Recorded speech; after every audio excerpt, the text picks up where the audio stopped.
안녕하십니까. MTNW 공명 정주입니다. 금요일 오전 5시에만 저를 유튜브에서만 만나볼 수 있는데요. 유튜브 구독자, 좋아요 많이 눌러주시고요. 제가 일단 지난주에 제가 설명드렸던 종목 리뷰부터 먼저 좀 해드리고요. MPD를 좀 설명드렸는데요. 삼성전자 이제 독보적인 1차 이제 삼성 디스플레이 1차 협력 회사이고요. 무엇보다 이제 미국 쪽에 자회사 캐프 같은 경우가 와이어 이제 앞으로 자동차 경기 업황 회복 기대감 때문에 이 와이어 업체가 동시에 볼 수 있는 종목으로 좀 설명을 좀 드렸었는데요. 이 MPD 같은 경우 지금 옆으로 좀 횡보세가 나타나고 있죠. 아직까지 뭐 끝나진 않았습니다. 추세가 이탈되지 않았고요. 추세를 그어보면은요. 바닥권에서 지금 하단 추세 부근에 이제 근접을 해 있는 모습이고요. 내일이 단기적인 관점에서는 변곡점이 될 것 같은데요.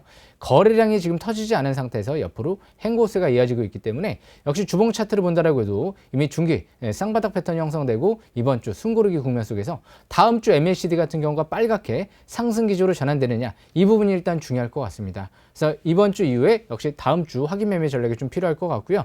다음 주는 미국의 FOMC가 예정돼 있어서 아마 미국의 추가 부양 정책이 나온다라고 하면 증시가 조금 더 코스닥이 힘을 받을 수 있지 않을까 기대해 보고 있습니다. 자, 일단 일봉상 MPD 같은 경우 단기 내일 변곡점에서 중기적인 관점에서는 저 밑에 있는 61선 부근에서 이탈되지 않는 선에서 매매 전략을 이어나가시는 게 좋을 것 같고요. 장기적인 관점에서 역시 월봉 차트를 보면 이제 이전 고점 6,600원대까지도 폭을 열어두고 또 접근해 볼 수 있는 종목이 아닌가 싶습니다. 제가 지난주 그 이유를 말씀드렸죠. 작년도에 주당 순이익이 1,100원 가까이 나왔기 때문에 스마트폰 업황과 자동차 업황만 내년도에 회복이 된다고 하면 충분히 작년도의 실적을 넘어설 수도 있지 않을까라는 예상을 해볼 수 있을 것 같습니다. 그래서 앞으로 이렇게 삼성 독보적인 1차 OLED 부품 협력회사는 꾸준한 관심이 필요할 것 같습니다. 오늘 제가 신규로 준비한 종목이 있는데요. 굉장히 또 삼성전자의 독보적인 수혜를 좀 받고 있는 기업 중에 하나입니다. 아마 투자자분들이 최근 들어 이 삼성전자가 반도체 업황이 좋아지면서 미국 쪽에 오스틴 공장 쪽에 대규모 12조 원 가까이 대규모 증설한다 이런 얘기를 많이 들어보셨을 거예요. 근데 실질적으로 오스틴 공장에 증설을 하면서 직수혜주가 뭔가는 그렇게 많이 들어보시진 못하셨을 겁니다. 그런데 제가 오늘 그 부분을 가져왔습니다. 실적이 굉장히 좋고요. 실적 대비 퍼가 예상 실적 대비 5배도 안 될 정도의 저평가고요.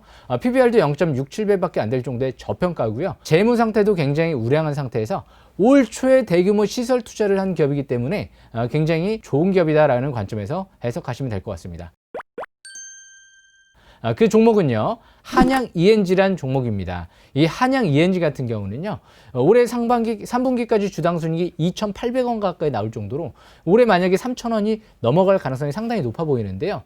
그만큼 예상 실적 대비 퍼가 5배도 안 될 정도의 저평가이기 때문에 역시 실적 대비 상당히 저평가.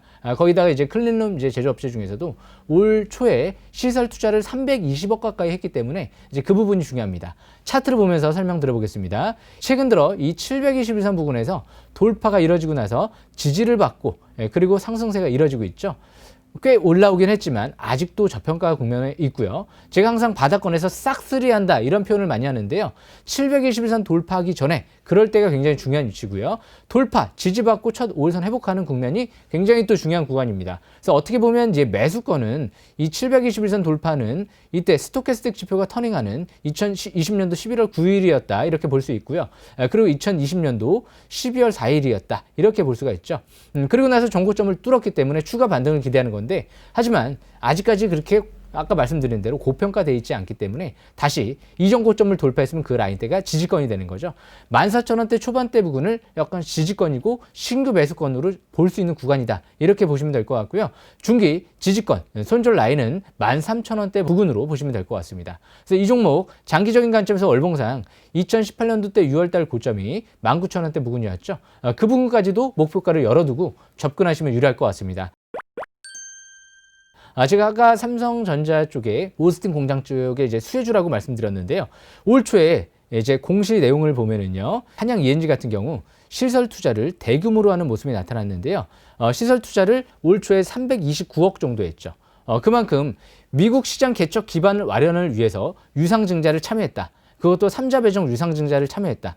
그런데 한양 ENG USA죠. 이 공장에 위치해 있는 곳은 오스틴 공장 부근에 있습니다. 그래서 그만큼 이렇게 반도체 설비에 집중적으로 투자를 했다는 건 역시 올 초부터 해서 내년도 특히 직수혜주다라는 관점에서 봤을 때 아직도 많은 기대를 하고 있는 종목입니다. 그래서 아까도 말씀드린 대로 일봉상 전저점 부근 14,000원대 부근을 지지권 그리고 저가 매수권으로 볼 수 있는 구간이고 내일 시가부터 해서 5일선 부근까지 저가 매수 기회를 또 노려보는 전략은 아직까지 유효하다 이렇게 보시면 될 것 같습니다. 그래서 앞으로도 이 삼성전자가 내년도에 반도체 업황 기대감이 활활 타오르고 있는 만큼 목표 주가 외국계 증권사 쪽에서는 9만 원까지 얘기도 나왔습니다. 파운드리 분야 쪽에 대규모 증설이 이뤄지고 있기 때문에 TSMC에 맞선다라고 하면 앞으로 삼성전자 적극적으로 향후 5년 동안 최소 100조 원 가까이 투자를 이뤄내겠다 이런 얘기가 나왔었기 때문에 오스틴 공장 직 수혜주인 한양 ENG는 꾸준한 관심이 필요하다 이렇게 보시면 될 것 같습니다. 여기까지 설명 마치겠습니다.